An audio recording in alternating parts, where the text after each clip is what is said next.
అధికారం పోగానే అన్నా చెల్లెళ్లు ఆధిపత్యం బాటాల కోసం రచ్చకెక్కారని అన్నారు మహబూబ్ నగర్ కాంగ్రెస్ ఎమ్మెల్యే ఎన్ఎం శ్రీనివాస్ రెడ్డి. అధికారంలో ఉన్నప్పుడు అన్నా చెల్లెళ్లు కలిసి ఎన్ని పాపాలు చేశారో తెలంగాణ ప్రజలకు తెలుసన్నారు. తెలంగాణ కోసం ఆస్తులు అమ్ముకున్న నేతల జీవితాలతో కవిత, కేటీఆర్ ఆడుకోలేదా అని ప్రశ్నించారు. సొంత చెల్లికి నచ్చజెప్పుకోలేని వ్యక్తి మళ్లీ తెలంగాణను ఎలా పాలిస్తాడని ప్రశ్నించారు. అధికారం లేకపోయేసరికి ఒక్క క్షణం కూడా ఉండలేకపోతున్నారన్నారు ఎన్ఎం.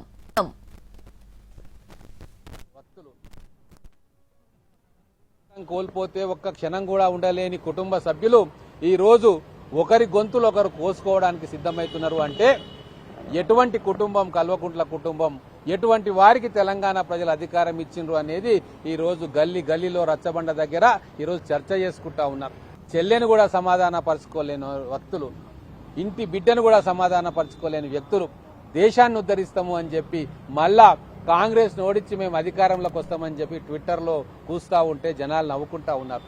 ప్రజల పక్షాన పోరాటం చేయాల్సిన ప్రతిపక్ష నేత ఏ రోజు కూడా అసెంబ్లీ ఛాయలకు కూడా రాకుండా ఇదే మా గొప్పతనం అని చెప్పి కాంగ్రెస్ పార్టీని విమర్శిస్తుంటే ప్రజాస్వామ్యబద్ధంగా ఈరోజు రాజ్యాంగం, అంబేద్కర్ ఇచ్చిన రాజ్యాంగాన్ని అమలు పరుస్తున్న భారతదేశంలోని తెలంగాణ ప్రజలు ముక్కున వేలేసుకుంటా ఉన్నారు. ఇదే కవిత, సంతోష్ రావులు కలిసి ఉద్యమానికి ఊపిరై కేసీఆర్ ను ఎల్లవేళలా కాపాడుకునే కేకే మహేందర్ రెడ్డిని సిరిసిల్ల సీటు నుంచి మెడబట్టుకుని బయటికి గెంటేసిన చరిత్ర ఇదే కుటుంబ సభ్యులది కాదా అని చెప్పి నేను అడుగుతా ఉన్నాం.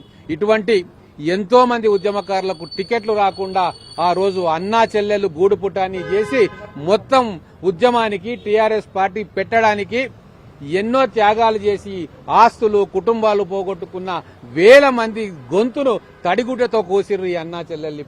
ఇప్పుడు అధికారం కోసం వాటా పంచుకోవడానికి ఒకరి మీద ఒకరు కత్తులు దూసుకుంటా ఉన్నారు. తెలంగాణ ప్రజలకు ఇది ఒక కొత్త సినిమాను చూపిస్తా ఉంది. కల్వకుంట్ల కుటుంబం ఖచ్చితంగా కేటీఆర్ అనే వ్యక్తి పరిపాలన